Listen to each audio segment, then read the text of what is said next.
नमस्कार बच्चों। अब हम नए चैप्टर पे आते हैं। चैप्टर 5 सततता एवं अवकलनीयता। बेसिकली यहाँ से हमारी डिफरेंशियबिलिटी की शुरुआत होती है, यानी कंटिन्यूटी एंड डिफरेंशियबिलिटी।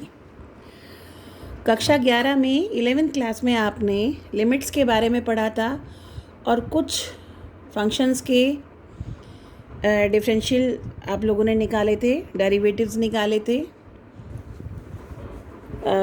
लिमिट्स पढ़ के आए थे आप। लिमिट्स का मतलब सीमा आप पढ़ के आए थे। आपने देखा था कि कोई फंक्शन f(x) है और जब x a की तरफ बढ़ रहा है तब f(x) अगर l की तरफ बढ़ रहा है, यानी जैसे जैसे हम किसी वैल्यू a के लिए बढ़ रहे हैं, यानी a के पास की वैल्यू a से बड़ी या a से छोटी जो संख्याएं हैं उनका मान f(x) में रखते जा रहे हैं और a के नज़दीक और बेहद नज़दीक आते जा रहे हैं, तब f(x) किसी एक संख्या l की तरफ बढ़ता है, तब हम ये कहते हैं फंक्शन की a पर लिमिट l है। फिर हमने 11th क्लास में ही इसका तरीका जाना था कि हम किस तरह से फंक्शन की लिमिट निकालते हैं किसी बिंदु a पर, यानी किसी पॉइंट a पर हम किस तरह से उसकी लिमिट निकालते हैं। तो जो हमने तरीके पढ़े थे उसमें अगर एक ही फंक्शन होता है, फंक्शन थ्रू आउट एक ही रहता है फॉर ऑल x कोई भी r हो, तब हम डायरेक्ट लिमिट निकाल दिया करते थे। और कई तरह के क्वेश्चंस हमने लिमिट निकालने के किए थे। लेकिन अगर फंक्शन a से बड़ी वैल्यू के लिए कुछ और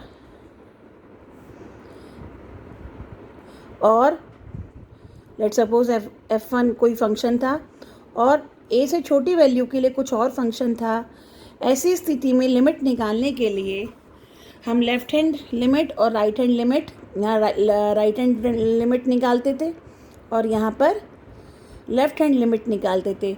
और जब लेफ़्ट हैंड लिमिट और राइट हैंड लिमिट अगर सेम होता है किसी वैल्यू x बराबर 1 पर, तब हम कहते थे यस फंक्शन की x बराबर a पर लिमिट एग्जिस्ट करती है, यानी उसकी फंक्शन की लिमिट होती है।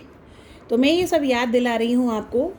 आपने जो 11th में पढ़ा था, लिमिट निकालना पड़ा था आपने, उसी से आगे बढ़ेंगे अभी। इसके अलावा साथ साथ में हमने कुछ फंक्शंस, पॉलिनोमियल फंक्शन, यानी अगर f(x) कौन से रूप में हो, x की पावर n यानी an x की पावर n प्लस और डिफरेंट कोई भी पॉलिनोमियल फंक्शन हो, यानी बहुपदीय फलन हो, उसका अगर हमें डिफरेंशियल करते थे f'(x) या dy/dx, अगर इसको y मानते हैं, dy/dx अगर निकालते थे, तो हमने उस समय इन फॉर्मूले जो पढ़ के आए थे, a की पावर n और x की पावर n का डिफरेंशियल n x की पावर n-1, ये जो आपका गुणांक होता है यानी कोफिशिएंट होता है, ये ऐसे कैसे बाहर आ जाता है और x की पावर n का डिफरेंशियल n x की पावर n-1, ये फॉर्मूला आपने पढ़ा था। यानी x की जो भी कोई कांस्टेंट नंबर होगा, x की कोई पावर कांस्टेंट नंबर होता है, तो और बहुपद में अगर आप डिफरेंट फंक्शंस इन्हें मानते हुए, तो जब अब इसका लेंगे, इनका कई सारे फंक्शंस का ये सम के रूप में ये पॉलिनोमियल लिखा हुआ है। जब इनका आप डिफरेंशियल लेते थे, इसका अलग प्लस जो भी बीच में ऑपरेशन है, फिर अगले का अलग a की पावर n-1 और इसका डिफरेंशियल उसी फॉर्मूले से n-1 x की पावर n-1 यानी x की पावर -2 एंड सो ऑन। तो कुल मिला के जो हमने फॉर्मूला पढ़ा था, x की पावर n अगर y होता है, y अगर x की पावर n होता है, तो इसका डिफरेंशियल हमने पढ़ा था n x की पावर n-1। तो इसी का ही फर्दर यहाँ इस तरह से यूज़ किया था। इनको हम बहुपदीय फलन कहते हैं। बहुपदीय फलन का डिफरेंशियल हम पिछले साल पढ़ के आए थे, सीख के आए थे। इसके अलावा जो छः हमारी ट्रिग्नोमेट्रिक रेशियोज़ होती हैं, y बराबर sin x अगर होता है तो इसका डिफरेंशियल हम पढ़ के आए थे cos x। फिर अगर y cos x होता है तो इसका डिफरेंशियल हम पढ़ के आए थे -sin x। फिर अगर y tan x होता है, इसका डिफरेंशियल sec स्क्वायर x, इसे हमने फर्स्ट प्रिंसिपल यानी प्रथम सिद्धांत से निकाल के दिखाया था।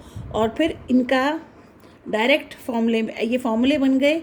अब आगे जब भी कभी आएगा कहीं पर tan x किसी फंक्शन में अगर ये आता है, तो उसका जब डिफरेंशियल निकालेंगे तो हम सीधा यही फॉर्मूला सब्स्टिट्यूट करेंगे, उसे प्रथम सिद्धांत से निकाल कर नहीं दिखाएंगे।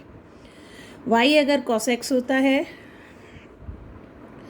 तो dy बाई डी एक्स होता है minus cosec x cot x। y अगर sec x होता है तो उसका डिफरेंशियल होता है sec x tan x। और अगर y cot x होता है, इसका डिफरेंशियल होता है माइनस cosec स्क्वायर x। तो इतना हम क्लास 9th में पढ़ के आए थे। ये हम लिमिट्स पढ़ के आए थे और ये हम पढ़ के आए थे डिफरेंशिएबिलिटी। अब इसी से आगे हम चलेंगे और हम आएंगे सत्यता पर। तो पहला टॉपिक है सत्यता, फिर उसके बाद बाकी बचे। अब इस यहाँ पर ये तो हमारे प्रयोग होंगे डिफरेंशिएबिलिटी में, यानी जब हम अवकलन निकालेंगे तो अवकलन में ये तो सारे हमारे यूज़ होंगे ही।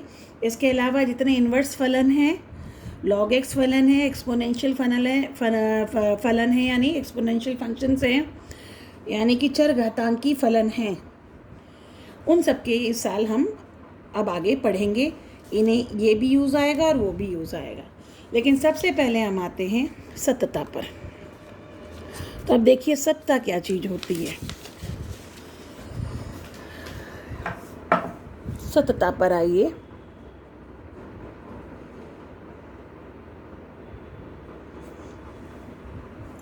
कंटिन्यूटी।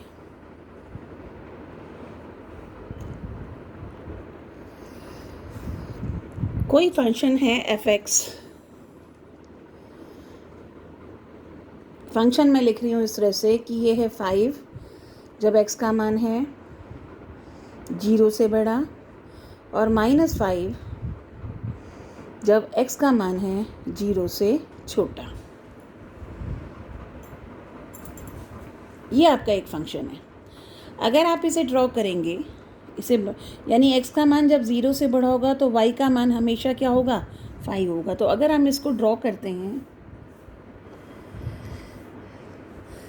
x यहाँ 0 है, यहाँ से यहाँ तक x का मान 0 से बड़ा है यानी धनात्मक है, तो चाहे x 1 हो, जब x 0 है तब भी y 5 होगा, जब x 1 है तब भी y 5 होगा, जब x 2 है तब भी y 5 होगा। और 0 से बड़े जितनी भी संख्या है, चाहे 0.5 है, चाहे 1.5 है, चाहे 2.5 है, चाहे 3 है, सभी पर y का मान क्या होगा, 5 होगा। तो अगर हम इसको ड्रॉ करते हैं तो ये इस तरह से एक रेखा बन के आती है। इसको अगर देखते हैं, x का मान जब नेगेटिव होगा, यानी x का मान जब नेगेटिव होगा यानी 0 से छोटा होगा, तो y का मान -5 होगा। तो ये 1 2 3 4 -5 यहाँ है। तो x 0 के अलावा 0 से जस्ट छोटा, यानी 0 पर यहाँ पर -5 नहीं होगा, तो इसलिए हम इसको ऐसे करते हैं, यहाँ -5 होगा तो इसको हम डार्क करते हैं। तो 0 पे मान 5 है पर 0 पे मान -5 नहीं है। इसलिए जब x 0 से छोटा होता है यानी -0.01 होता है, तब y का मान 5 होगा। जब x 0 से छोटा होता है यानी -0.5 होता है लेट सपोज, तब y का मान -5 होगा। जब x -1 होगा तब इसका मान -5 होगा। जब 1.5 होगा तब -5 होगा, 2 पर -5 होगा एंड सो ऑन। यानी जैसे जैसे x इधर बढ़ेगा y का मान ये होगा। तो अगर इसको हम ज्वाइन करते हैं इन सभी बिंदुओं को, तो ये आपका ग्राफ बन के आया। तो कुल मिला के जब ये ग्राफ हमने बनाया तो आपने देखा कि अनंत से लाइन खींचते हुए आ रहे हैं, और यहाँ तक लाइन खींची, और इसके बाद हमारा पेन उठा और फिर यहाँ रखा उसके बाद यहाँ से यहाँ तक हमारा लगातार पेन चलता रहा। तो कुल मिलाकर जब हम ये ग्राफ ड्रॉ कर रहे हैं तो ऐसा नहीं हुआ पूरे उसको ड्रॉ करने के लिए कि पेन हमारा ना उठा हो। इसके उलट एक फंक्शन हमारा ऐसे है, लेट सपोज ये है two x plus 5 let suppose. तो y equal to 2x plus 5 को अगर आप ड्रॉ करते हैं तो आपको देखने से ही पता चल जाता है कि ये एक स्ट्रेट लाइन है। आप पहले भी पढ़ चुके हैं क्लास 10th में। ये लीनियर फंक्शन है। लीनियर फंक्शन का मतलब x की मैक्सिमम पावर 1, y की मैक्सिमम पावर 1। तो दो चर राशियों में यह एक पावर वाला एक घात वाला फलन है। तो इस तरह की ये फलन जो होता है वो रेखा होता है, आप पहले से जानते हैं। अगर इसको ड्रॉ करेंगे किसी रेखा को ड्रॉ करने के लिए हमें, तो अगर हमें इस पर कहीं भी मान लो x 0 हुआ तो y का मान कितना हुआ 5। तो x 0 तो y का मान यहाँ कहीं लेट सपोज 5 है। फिर x का मान जब 1 होगा तो y कितना होगा 7। तो ये बिंदु आया, ये 6 ये 7। जब x का मान 3 हुआ तो y का मान आया 8। 6 और 5 11 करीब यहाँ हुआ। x का मान जब -1 हुआ तो ये आया आपका, ये 5 था, ये आया 3। फिर x का मान -2 हुआ तो y का मान आया 1। x का मान -3 हुआ, इसका मान आया -1। इस तरह से तो आप पाएंगे जब इनके बीच के भी पॉइंट्स अगर आप ढूंढते हैं तो आप कहेंगे हर एक पॉइंट के लिए अलग अलग y निकलेगा। और यहाँ से यहाँ तक जब आप ड्रॉ करेंगे तो आपने एक तरफ से पेन चलाया और दूसरी तरफ चलता चला गया। तो इस ग्राफ में क्या फ़र्क देख रहे हैं कि जब इस ग्राफ को ड्रॉ किया था एक तरफ से पेन उठाया और पेन कहीं भी उठा नहीं और पेन सीधा पेपर पे ही रहा और चलता ही रहा। इसी तरह से ये कोई फंक्शन अगर हम ड्रॉ कर रहे हैं इस तरह से यूँ करके, और ये कोई फंक्शन यूँ करके चला गया, तो ये पूरा के पूरा आप देख रहे हैं कहीं भी कट नहीं है, पेन कहीं नहीं उठेगा, एक तरफ से स्टार्ट होगा और दूसरी तरफ चलता चला जाएगा। जबकि इस फंक्शन को ड्रॉ करने के लिए आप यहाँ से यहाँ तक ड्रॉ करते आए, पेन उठाया, फिर यहाँ से यहाँ तक आप फिर लगातार ड्रॉ करते आए। तो इसमें और इसमें आपने ये फ़र्क देखा है कि यहाँ 0 पर जब x की वैल्यू 0 थी आपको पेन उठाना पड़ा। एक ही स्ट्रोक में आप पूरा के पूरा ग्राफ नहीं ड्रॉ कर पाए, जबकि यहाँ पर एक तरफ से चले और आखिर तक पेन नहीं उठाया, चलते रहे। ऐसे ही इस वाले फंक्शन में ऐसे ही अगर सर्किल ड्रॉ करते हैं, ऐसे ही अगर आप पैराबोला कोई ड्रॉ करते हैं, एक तरफ से चलेंगे दूसरी तरफ से, तो ये सारे के सारे फंक्शन कॉन्टीन्यूस है। जबकि ये वाला जो फंक्शन आप देख रहे हैं, ये अगर सिर्फ x बराबर x लेस देन 0 तक होता तो यहाँ से यहाँ तक ये कॉन्टीन्यूस था, यानी आपको पेन नहीं उठाना पड़ा। यहाँ से यहाँ तक भी आपको पेन नहीं उठाना पड़ा। लेकिन पूरे को अगर देखें तो x इक्वल टू 0 पर आपको पेन को उठाना पड़ा, यानी x इक्वल टू 0 पर ये फलन सतत यानी कॉन्टीन्यूस नहीं है, ये डिस्कनेक्ट हो जाता है। और यहाँ पर जबकि कहीं भी फंक्शन में आपको पेन नहीं उठाना पड़ा, तो ये फंक्शन पूरे की पूरे अंतराल में, यानी जितने में हमें ड्रॉ करने के लिए बोला गया है, इसमें हमने कितना ड्रॉ किया है, पर हर एक नंबर के लिए ड्रॉ किया, हर एक रियल नंबर के लिए ड्रॉ किया। x का मान कोई भी रियल नंबर हो सकता है, उसके लिए हमने ड्रॉ किया। तो इस तरह के फलन को हम असतत कहेंगे। कहाँ पर, किस बिंदु पर, x बराबर 0 पर, जबकि ये हर एक बिंदु पर सतत है। तो इस तरह के जो फलन होते हैं, यही देखना होता है कि कौन सा फलन सतत है या नहीं है और कौन से बिंदु पर वो सतत नहीं है। अब सवाल ये आता है कि क्या हर एक प्रश्न को यूँ ड्रॉ करके देखा जा सकता है, या ये बड़ा मुश्किल भी है, टीडीएस भी है कि हर एक क्वेश्चन को पहले ड्रॉ करो फिर देखो कि कहाँ पर वो फंक्शन कॉन्टीन्यूस है या नहीं है। तो उसके लिए हम लोग बिना फंक्शन को ड्रॉ किए, बिना पिक्चर बनाए, बिना इसका चित्र बनाए ये मालूम कर सकते हैं कि ये फलन सतत है या नहीं है, या किसी बिंदु पर ये सतत है या नहीं है। तो अगर हम इसी वाले फंक्शन पर आ जाएं, तो अगर हम x बराबर 0 की बात करते हैं तो 0 पर फलन का मान सीधा सा हो गया 5। और जब हम लिमिट की बात करते हैं तो जब हम लेफ़्ट हैंड लिमिट निकालेंगे x बराबर 0 पर, तो लेफ्ट हैंड लिमिट आपका आएगा लिमिट h टेंड्स टू 0, किस पे निकाल रहे हैं, 0 पर, तो 0 माइनस एच। तो 0 माइनस एच कैसी वैल्यू है, अगर आप x की जगह 0 माइनस एच रखें और h बहुत ही छोटी वैल्यू है, बहुत 0 के बेहद नज़दीक है पर 0 नहीं है, तो 0 माइनस एच अगर आप रख रहे हैं तो 0 माइनस एच वैल्यू क्या होगा, 0 से छोटा संख्या। जब x 0 से छोटा संख्या होगा तो फलन का मान कितना होगा, -5। तो इसलिए यहाँ पर लिखा जाएगा -5 f(x) की जगह। और अब अगर ये -5 आता है तो इसकी लिमिट निकलेगी -5। तो लेफ्ट हैंड लिमिट निकल रही है हमारी -5। इसके उलट अगर हम राइट हैंड लिमिट निकालेंगे तो फंक्शन f(x) की राइट हैंड लिमिट अगर हम निकालते हैं तो f(x) limit h tends to 0 f(0 plus h) हम निकालेंगे तो 0 प्लस h कैसी संख्या है, 0 से बड़ी संख्या है, यानी 0 से बड़ी संख्या तब f(x) किसके बराबर होगा, 5 के बराबर। तो ये हो जाएगा लिमिट h टेंड्स टू 0 5, और ये राइट हैंड लिमिट आई 5। आप देख रहे हैं जब लिमिट लेफ्ट हैंड लिमिट और राइट हैंड लिमिट इक्वल नहीं होती तो आप कहते हैं फंक्शन की लिमिट एग्जिस्ट नहीं करती। तो आप देख रहे हैं फंक्शन की लिमिट एग्जिस्ट ही नहीं कर रही है तो आपका फलन सतत नहीं है।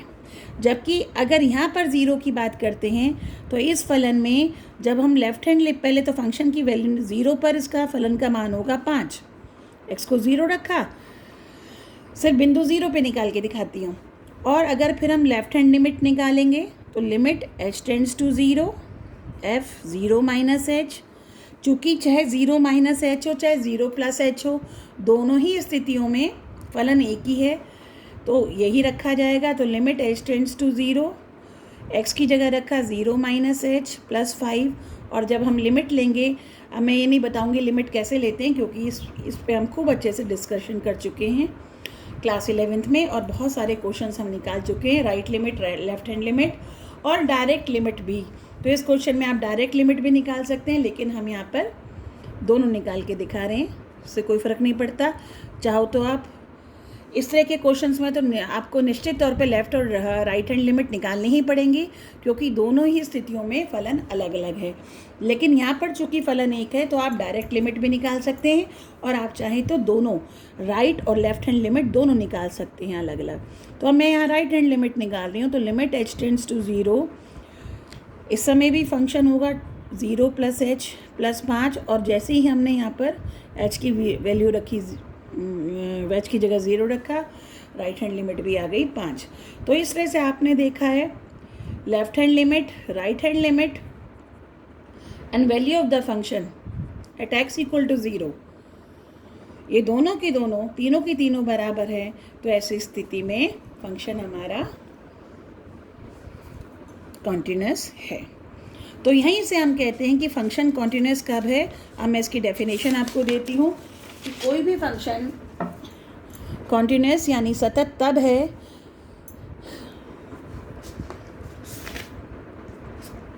अब ये कहते हैं, इसकी डेफिनेशन जो आपके एनसीईआरटी में दे रखी है कि माना यानी लेट f कोई भी रियल वैल्यूड फंक्शन है, यानी f(x) अगर रियल है तो f(x) भी रियल है। तो रियल वैल्यूड मतलब फंक्शन R से R में डिफाइंड है, और ठीक है। और इसके जो डोमेन है वो R का सबसेट है।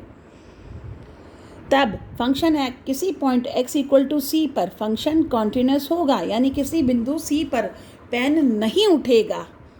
कब, कौन सी स्थिति में, जब limit x tends to c f(x) बराबर fc होगा, यानी इस फंक्शन का c पर वैल्यू सेम होगा जो c के लिए इस फंक्शन की लिमिट होगी। तो यहाँ से 3 बातें हम कंक्लूड करके जाते हैं कि कोई भी फंक्शन कंटिन्यूस कब होगा। अगर आप इसकी बात करेंगे, कोई भी फंक्शन कंटिन्यूस तब होगा, सबसे पहली बात है कि fc मस्ट बी डिफाइंड, यानी c पर फलन का मान होना चाहिए। c पर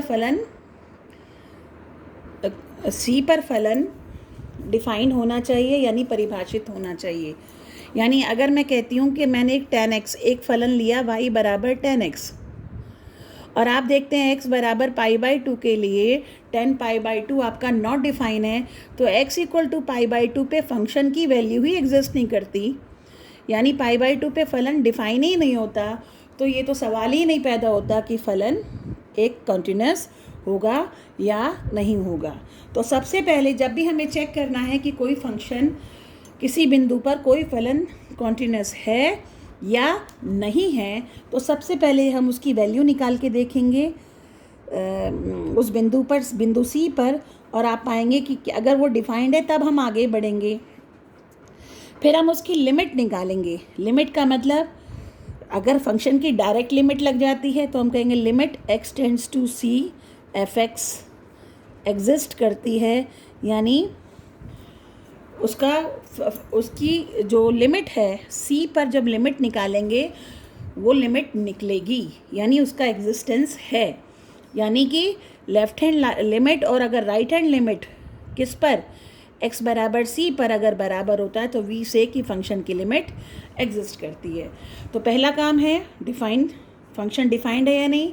दूसरा काम ये देखना कि उसकी लिमिट एग्जिस्ट करती है या नहीं है। तीसरा काम ये है कि जो लिमिट निकाली है आपने फंक्शन की और फंक्शन की वैल्यू अगर ये बराबर होता है तो पहले ये चेक करेंगे। अगर ये कंडीशन चेक नहीं हुई तो आगे चेक करने की ज़रूरत नहीं है। फिर अगर ये चेक हो गई तो आप ये चेक करेंगे। अगर ये भी करेक्ट हो गई तब आप देखेंगे अगर इन दोनों की वैल्यू सेम आती है तब आप कहेंगे फंक्शन f(x) c पर एक कैसा फलन है, आपका सतत फलन है, यानी कॉन्टिन्यूस फंक्शन है।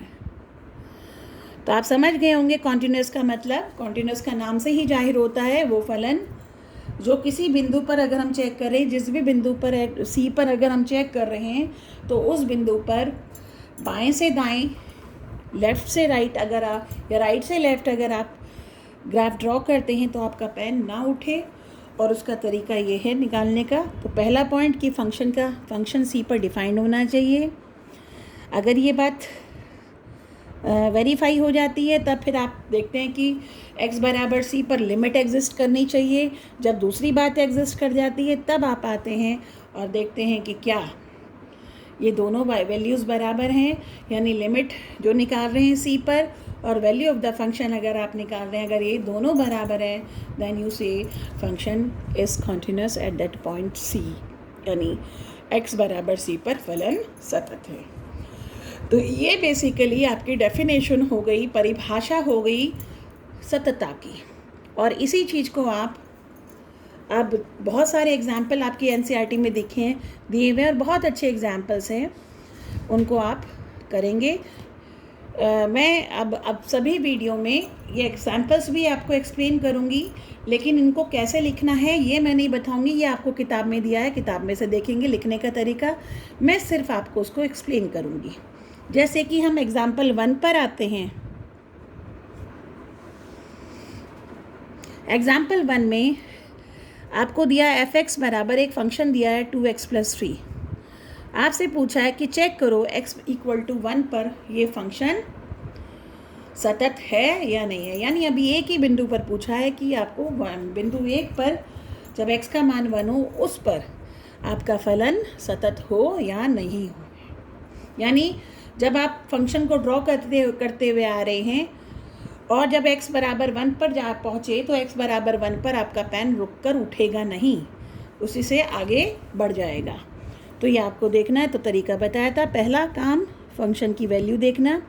तो x बराबर 1 पर यहाँ c की जगह क्या आ रहा है 1, तो f1 कितना हुआ 2 × 1 + 3 यानी 5। तो f1 की वैल्यू कितनी हुई 5 हो गई। ये तो मैं आपको शायद बता ही चुकी हूँ, ये वाला क्वेश्चन तो एक्सप्लेन कर चुकी हूँ।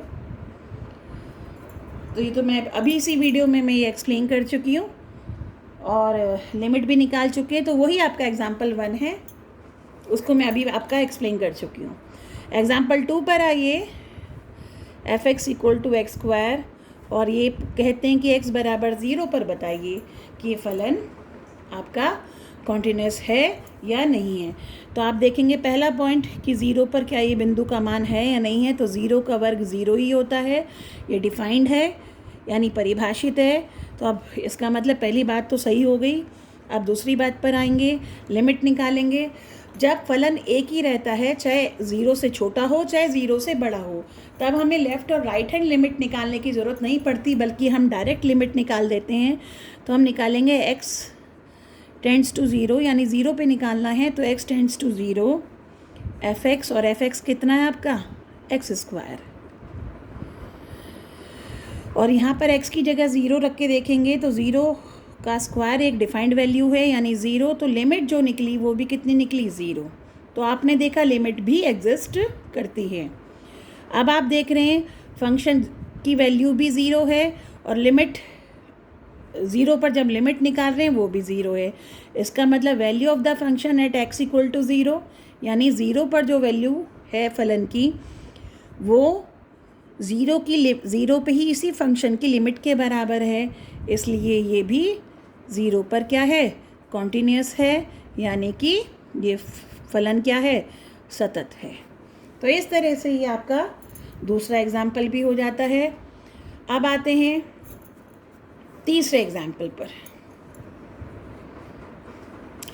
तीसरा एग्जाम्पल जो है वो मॉडुलस एक्स दिया हुआ है, एफ एक्स बराबर मॉडुलस एक्स, और आपको x बराबर ज़ीरो पर इसको चेक करना है। मैं पहले भी मॉडुलस x को आपको डिफ़ाइन कर चुकी हूँ कई बार, फिर लिख रहे हैं। फंक्शन को अगर हम मॉडुलस x को लिखेंगे तो मॉडुलस x के ही बराबर होता है जब x का मान ज़ीरो या ज़ीरो से बड़ा होता है, और मॉडुलस x माइनस x के बराबर होगा जब यदि x कैसी संख्या है, नेगेटिव संख्या है। तो ये आपका टूटा। अब आपको ज़ीरो पे चेक करना है। आप देख रहे हो ज़ीरो से संख्या जब ज़्यादा होती है, x का मान जब ज़ीरो से बड़ा है तो फलन एफ एक्स बराबर x है, लेकिन ज़ीरो से छोटे के लिए फलन क्या है, माइनस x है। तो जब ज़ीरो से ऊपर और नीचे पर फलन आपका अलग अलग हो रहा है, इसका मतलब अब लिमिट जब निकालेंगे तो आपको लेफ़्ट और राइट लिमिट दोनों अलग अलग निकालनी पड़ेगी। दोनों लिमिट आप एक साथ नहीं निकाल सकते, क्योंकि आप देख पा रहे हैं कि फलन दोनों में अलग अलग है, ज़ीरो से ऊपर अलग है, ज़ीरो से नीचे अलग है। तो उसी तरह से चलेंगे, f0 का मान निकालेंगे। f0 का मतलब जब x बराबर ज़ीरो, तो x बराबर ज़ीरो का मतलब fx कितना हुआ, x। जब x का मान ज़ीरो है, x बराबर ज़ीरो, तो fx किसके बराबर है, x के। तो x की जगह आपने क्या रखा, ज़ीरो, तो f0 क्या हुआ, ज़ीरो, यानी f0 का मान ज़ीरो हो गया। ज़ीरो डिफाइंड होता है, तो पहली बाधा दूर हुई। अब आएंगे दूसरे पर। अब हम जब लिमिट निकालेंगे तो लिमिट निकालने के लिए लेफ़्ट हैंड लिमिट अलग निकालेंगे और राइट हैंड लिमिट अलग निकालेंगे। तो लेफ़्ट हैंड लिमिट कहाँ निकाल रहे हैं, at x equal to zero. तो कैसे निकालेंगे, limit h tends to zero f0 minus h। Zero से छोटी वैल्यू, ज़ीरो में से कोई संख्या माइनस करी तो ज़ीरो से छोटी वैल्यू होगी। तो ज़ीरो माइनस एच कैसी संख्या है, जीरो से छोटी संख्या। तो x की जगह क्या आया, zero minus H. Zero minus H x से छोटी संख्या है, तो फंक्शन की वैल्यू क्या आएगी, माइनस एक्स। तो ये बन जाएगा माइनस, और x के स्थान पे आ गया ज़ीरो माइनस एच। तो ये हो गया limit h tends to zero, ये बन गया प्लस का h, और h को ज़ीरो रखते ये राइट साइड ज़ीरो आ गया, लेफ्ट हैंड साइड। अब आएंगे राइट हैंड लिमिट पर, तो ये होगा limit h tends to zero f0 plus h पर निकालेंगे, तो ये होगा limit h tends to zero. अब फंक्शन लगेगा ये वाला, क्योंकि ज़ीरो प्लस h कैसी वैल्यू है, ज़ीरो से बड़ी, तब एफ एक्स किसके बराबर, x के बराबर। तो ये हो जाएगा जीरो प्लस h, और अब h को ज़ीरो रखते ही ये भी ज़ीरो। तो लेफ्ट हैंड लिमिट और राइट हैंड लिमिट दोनों बराबर है, इसका मतलब लिमिट भी एग्जिस्ट करती है, फंक्शन की लिमिट भी एग्जिस्ट करती है। आप ये क्वेश्चन जब बुक से देखेंगे, बुक में सारा सॉल्व है, तरीके से लिखना आ गया, मैं सिर्फ आपको समझा रही हूँ। लिखने का सही तरीका आपको किताब से लग जाएगा, और वरना आप यहाँ से भी देख सकते हैं। तो लिमिट एग्जिस्ट करती है। अब लिमिट भी एग्जिस्ट कर गई, फंक्शन भी डिफाइंड हो गया। अब लिमिट कितनी हुई, लेफ़्ट और राइट हैंड लिमिट दोनों किसके बराबर आ रही है, ज़ीरो के बराबर। जब दोनों लिमिट ज़ीरो के बराबर आ रही है तो फंक्शन की लिमिट क्या हुई at x equal to zero, zero पर लिमिट क्या हुई, ज़ीरो हो गई। फंक्शन का मान भी क्या हो गया, ज़ीरो हो गया। जब फंक्शन का मान और फंक्शन की लिमिट दोनों बराबर हो गई, या आप यहाँ से सीधा कह सकते हैं कि left hand side limit, right hand limit और फंक्शन का मान अगर ये तीनों बराबर हो जाते हैं तो हम कह सकते हैं कि फंक्शन जो है उसका कंटिन्यूस है, यानी x बराबर 0 पर फलन सतत है। तो ये आपका था एग्जाम्पल 3। अब आगे के एग्जाम्पल का एक्सप्लेनेशन और फिर एक्सरसाइज का एक्सप्लेनेशन मैं आपको अगले वीडियो में डालूँगी। आज के लिए इतना ही।